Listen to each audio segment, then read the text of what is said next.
तलाई आउन भर्यो नि त निकाल्लिएछ। अहिलेसम्म त यता त्यसो गरेर त पढेर आएकै थियो। अब त पो नगइ नि हुन्छ स्कुल पढ्नलाई। सबै जाति कोही डाक्टर हुन्छ भन्छ, कोही इन्जिनियर भन्छ। म चाहिँ अब जिमलको हली भन्न जाऊ नि। पढ्दैन त स्कुल जानलाई, अब पढ्दैन। जिमल बाबु हलो जोत्न जाने हो अबदेखि। जान्न, म त जिमलको हली हुन खोज्छु नि। हली हुन नगयो कहाँ जान्छस् त? म जसरी पढाइ छोड्छु। कसरी पढाउने मैले तँलाई? सक्दिनँ म त पढाउन। पल्लो गाउँमा मेरो साथीहरू आमासँग ऋण दिन्छ, त्यहीँबाट पैसा ल्याएर मलाई पढाउनु। मलाई पनि त्यहीँबाट पैसा झिकेर पढाइदिनु पर्छ। त्यहाँबाट पैसा झिकेर ल्याएर पढाउन त महिनै पछि दादा त्यहाँ पैसा राख्नुपर्छ। कसरी राख्ने पैसा हामीले त्यहाँ? हामी राख्ने त त्यहाँ कसरी राख्नु जाने पैसा त्यहाँ हामीलाई बिहानै बेलुका खाना त धाउदाउ छ। यहाँ राख्ने पैसा त कसरी पाउने हामीले? गरिबको छोराछोरी भएपछि त गरिबको थन्कामा राख्नुपर्छ नि। हलो जोत्न जा भन्दा पनि नजान्थे। हलो जोत्न नगए कहाँ जान्छ तिमीहरू भन त? ओहो भाउजू नमस्कार। नमस्कार नानी नमस्कार। यिनीहरूसँग कुरा गर्दा गर्दा दाउरो पनि आफ्नै रहेछ। जा भुन्टी गुन्दी लिएर आइज। बहुत पर्दैन लानुपर्छ। जान्छु म दिनलाई। होइन बाबु नानी त रोग जस्तो देख्छु नि, के भयो? स्कुलबाट पर्दैन भन्नलाई। भन्न दिनुहोस् न भाउजू, उनीहरूको कुरा हामीले नसुनिदिए कसरी सुनिदिन्छ र? फेरि बाबुको कुरा मैले सुन्दामा केही नराम्रो हुन्छ र? छोडिदिनु नानीहरू कुरा। आउनु नानी बस्नु आउनु। यो घरको के कुरा गर्ने? अहिलेसम्म बाउ चाहिँको अत्तो बत्तो छैन। किन रोको तिमीहरू यताउता?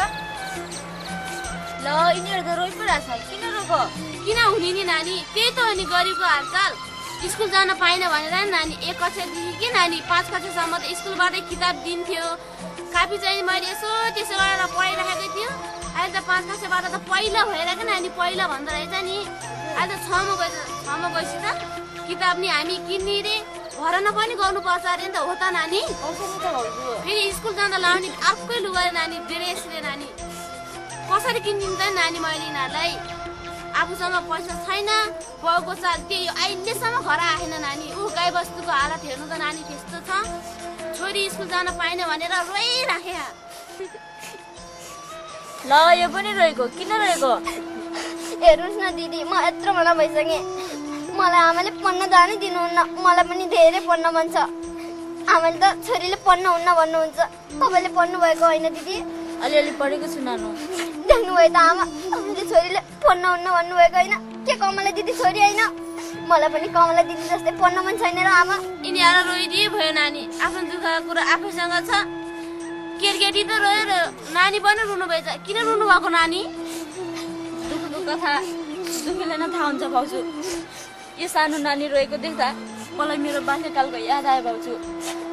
नाच्दिनुहोस् भाउजू, तपाईँहरू जस्तै दिदीबहिनीहरूको हाम्रो माझी गाउँमा महिला समूह छ, अनि भाइ बहिनीहरूको पनि बाल क्लब छ। उनीहरूले तपाईँ हामी जस्तै दुःख पर्नेहरूलाई सहयोग गर्छ। त्यसैले तपाईँहरू भोलि त्यहाँ आउनुहोस् न। तपाईँहरूलाई म त्यहाँ चिनाजानी गराइदिन्छु। उनीहरूले केही सहयोग गर्छ कि? साँच्ची हो र नानी? हो नि भाउजू, मैले तपाईँलाई ढाँट्थेँ र? ढिला पनि भइसकेछ। म त धेरै गाउँ डुल्नु छ। जान्छु है। हुन्छ नानी हुन्छ। आमा म पनि दिदीलाई गल्लीमा पुऱ्याउँछु है। ल छिट्टो पुऱ्याएर आइज। म पनि जान्छु दाइ। होइन बहिनी तिमी घरमै बस। भाउजू भोलि आउने बेला दाइलाई पनि सँगै लिएर आउँछ है? हुन्छ नानी हुन्छ।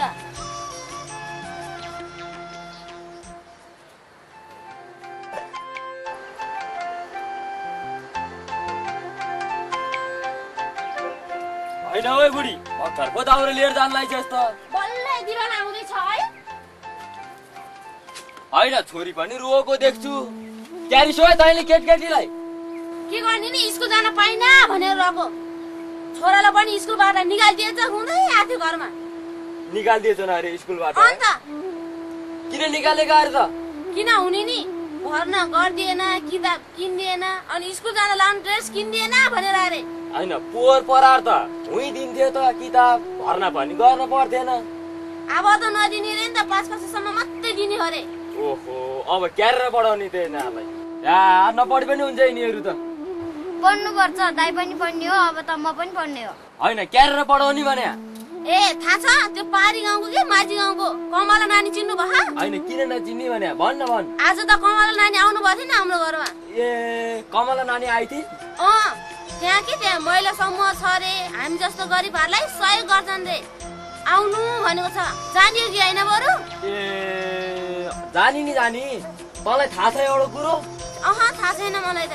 कमला नानीले त डलर बाँड्दिन अरे नि। ए डलर भने थाहा छ तँलाई? के को थाहा हुने नि? तँलाई के थाहा हुन्थ्यो? म त यसो जिम्मलहरू कहाँ यसो घुम्दै घुम्दै जान्छु र मलाई त यसो भनेको सुनेको थाहा पाउँछु। त्यो डलर भनेको नि हेर हाम्रो देशको पैसा भन्दा धेरै हुन्छ अरे के। उहाँको 1 रुपियाँको कुन्नी कति यहाँ 70-80 रुपियाँ हुन्छ अरे। बुझिस्? त्यत्रो पैसा दियो भने त भरे यत्रो बडा भाडे ल्याएर 1 जर्किन रक्सी टक्क खानुहुन्छ। खानै बिना मरेको आफ्नो भविष्य त बिगारे छोरछोरीको भविष्य धेरै बिगार्नु पर्ने। अब छोरछोरीलाई खोरी पढाउने भन्ने कुरो छैन, खानै मात्रै खाली है। होइन बुढी, भात पकाइ छैन? किन पकाउने नि, भात सेलाइसक्यो। भित्र हिँड्न त खान जाम, छोरो आखा भने होइन त नि। कहाँ गयो? गयो कमानालाई पुऱ्याउनलाई, जाम बरु खानालाई। आऊ छोरी।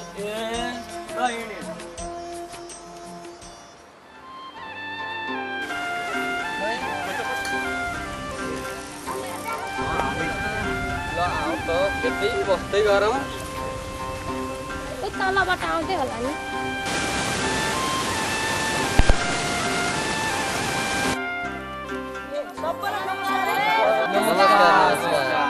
पहिला त गुरुङहरू साह्रै ढिलो गर्थे। आजकल त खै आदर्शिलाको तालिम पाएपछि त आहा हामीलाई नै जित्लान् भन्ने आँटा कसो साथी हो त नि।